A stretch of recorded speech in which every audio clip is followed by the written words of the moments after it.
At this point, you might wonder, okay, there is a halo effect, but what if the assumptions that we are led to due to the halo effect, what if the assumptions are just the truth? What if attractive people are in fact the more sociable, the more friendly, the more honest people and the more intelligent people? So where's the problem? Then our judgments are just right. Well, we can't deny it. In some cases, the more attractive people are in fact more successful in life. They are more sociable and in fact they even earn more money. People with looks above average tend to earn 10 to 15% more than those of below average appearance. So there is in fact some truth to it. People that are attractive are a bit more successful in life. And if we look at intelligence, for example, we find a small correlation between attractiveness and intelligence. So the more attractive people are in fact a little bit, on average, a little bit more intelligent than the less attractive. There can be different reasons for this. One reason could be the halo effect itself. So there is probably some kind of self-fulfilling prophecy at play. Remember the babies that are treated better if they are looking good. Remember the transgressions of children which are rated less negative if they are committed by attractive kids.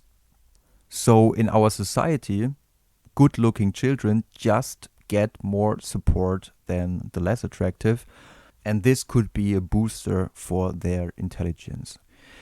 But there may be also other reasons. For example, perhaps the more intelligent people invest more in their attractiveness.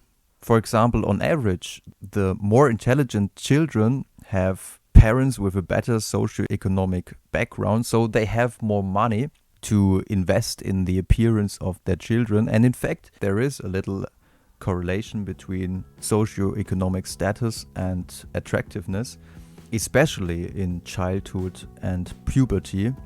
So this might be another reason.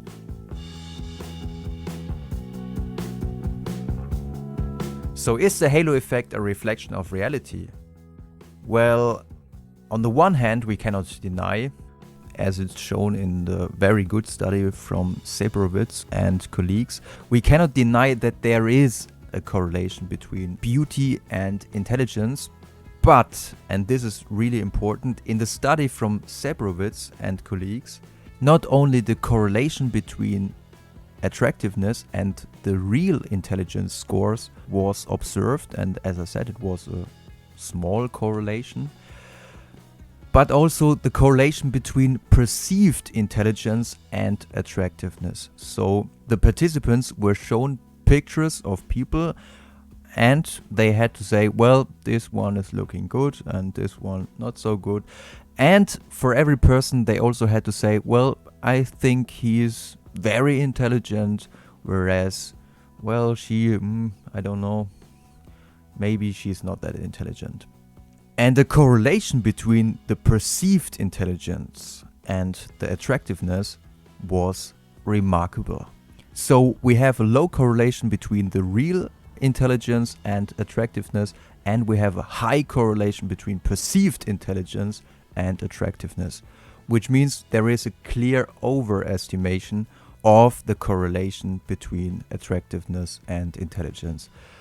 And this means the halo effect might reflect some truth, but it leads to a clear overestimation and to illusionary correlations, which means for social interactions it's just not fair.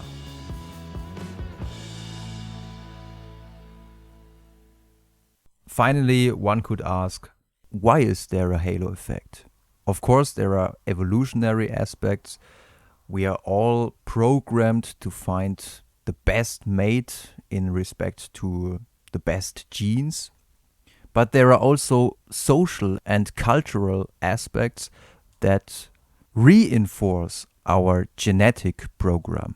For example, think of the characters of a fairy tale.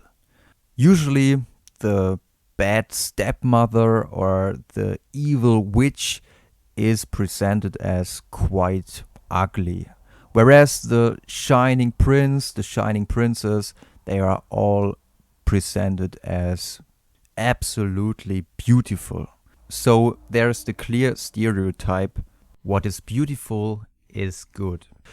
And also, if you look at Hollywood movies, there's usually the scheme of a good-looking hero on the one side, on the good side, whereas on the other hand, the evil guy is usually not the winner of a beauty contest. But do these presentations of the stereotype beautiful equals good really influence us?